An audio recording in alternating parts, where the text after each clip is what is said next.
மக்களை அரசியல் படுத்திவிட்டால் போதும், மாற்றங்கள் தன்னியல்பாக நிகழும். ஒரு தனிநபர் திரைப்படத்திலே வருகிற கதாநாயகனை போல திடீரென்று தோன்றி சாதிய வன்கொடுமைகளை தடுத்துவிட முடியுமா என்றால் முடியாது. திடீரென்று ஒரு தலைவன் தோன்றி பெண்களுக்கு எதிரான குற்றங்களை எல்லாம் ஒரே நாளில் அல்லது ஒரே ஆண்டில் அல்லது ஒரே ஆட்சி காலத்தில் 5 ஆண்டுகளில் ஒழித்துவிட முடியுமா என்றால் முடியாது. சமூகத்தில் நிலவுகிற உயர்வு தாழ்வு என்கிற இந்த பாகுபாடுகளை ஒரு தனி மனிதனால் ஒழித்துவிட முடியுமா என்றால் முடியாது. ஒரு நீண்ட நெடிய அரசியல் படுத்துதல் என்பது தேவை. எல்லோரையும் புரிய வைத்தாலே மாற்றங்கள் நிகழ்ந்துவிடும்.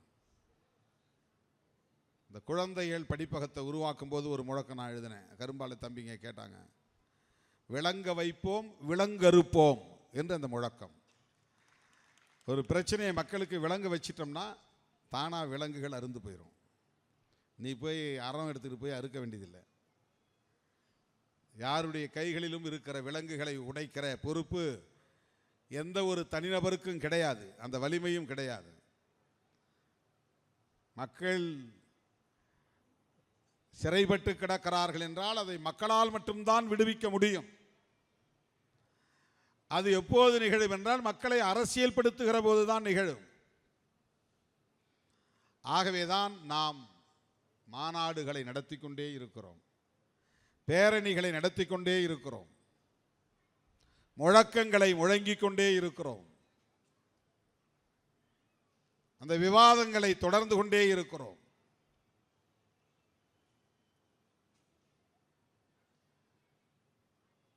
தலைமுறை தலைமுறையாய் இத்தகைய அரசியல் படுத்துதல் என்பது நீடிக்கிற போது சமூகத்தில் நாம் எதிர்பார்க்காத அளவுக்கான மாற்றங்கள் நிகழும்.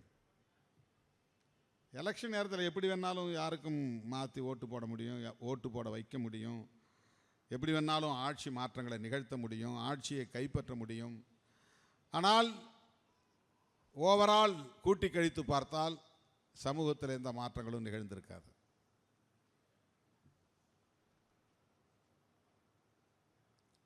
என்ன நடந்தது?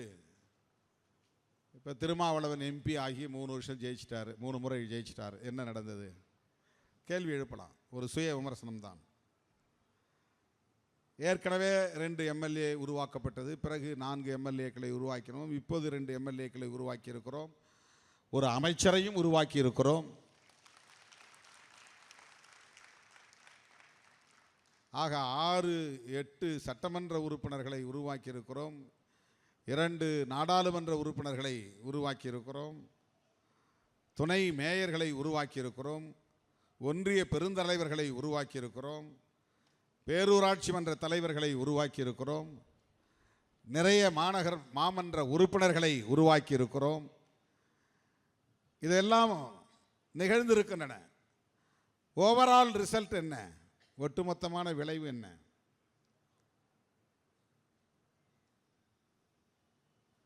தோழர்களே, சமூக மாற்றம் என்பது அரசியல் படுத்துதலில் இருந்து நிகழக்கூடிய ஒன்று.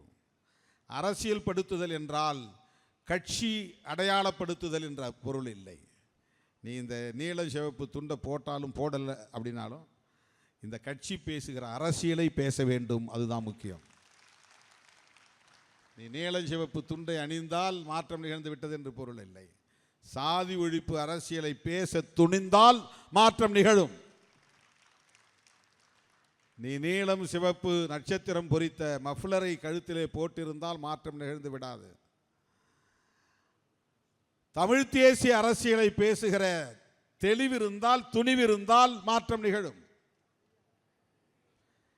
பெண் விடுதலைக்கான அரசியலை விவாதிக்கவும் அதை பரப்பவும் செய்தால் நீ சிறுத்தை தான். அதுக்கு நட்சத்திரம் பொறித்த சட்டையை அணிய வேண்டும் என்று இல்லை, நட்சத்திரம் பொறித்த கொடியை கூரையிலே ஏற்ற வேண்டும் என்று தேவையில்லை. காரிலே பறக்கவே விட வேண்டும் என்று தேவையில்லை.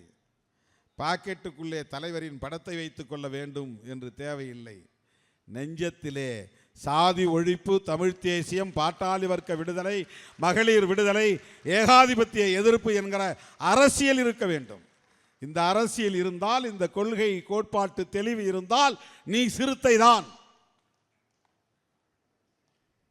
அதைத்தான் நாம் முன்னின்று எடுத்துச் செல்கிறோம், மக்களிடத்தில் கொண்டு போய் சேர்த்து கொண்டிருக்கிறோம். அதற்கான ஒரு அங்கம்தான் மாநாடுகளை நடத்துவது. மாநாடுகளை நடத்துவது எங்களுக்கு இவ்வளவு பேர் இருக்கிறாங்கன்னு காட்டுறதுக்கு இல்லை. 10,000 பேர் வந்தால் கூட போதும், அல்லது 5,000 பேர் வந்தால் கூட போதும், அது பிரச்சனை கிடையாது. 10 லட்சம் பேர் வந்தாலும் 10,000 பேர் வந்தாலும் இவர்களில் எத்தனை பேர் இந்த இயக்கத்தின் கொள்கைகளை புரிந்து இயங்குகிறார்கள் என்பதுதான் முக்கியம். இந்த கொள்கைகளை, கோட்பாடுகளை எப்படி விவாதிக்கிறார்கள் என்பதுதான் முக்கியம். இதுதான் அரசியல் படுத்துதல். அரசியல் படுத்துதல் என்றால் இதுதான். கட்சியில் 100 பேர் கொண்டு வந்து சேர்க்கறதுக்கு பேரில் அரசியல் படுத்துதல். அந்த கட்சியிலிருந்து ஆள் பிடிச்சு இந்த கட்சியில் கொண்டு வந்து சேர்க்கறது இல்லை அரசியல் படுத்துதல். அரசியல் படுத்துதல் என்பது கொள்கை வழிப்படுத்துதல், கொள்கை வழி அவர்களை இயக்குதல், தெளிவுபடுத்துதல். அதுவே அவர்களை தலைநிமிர வைக்கும்.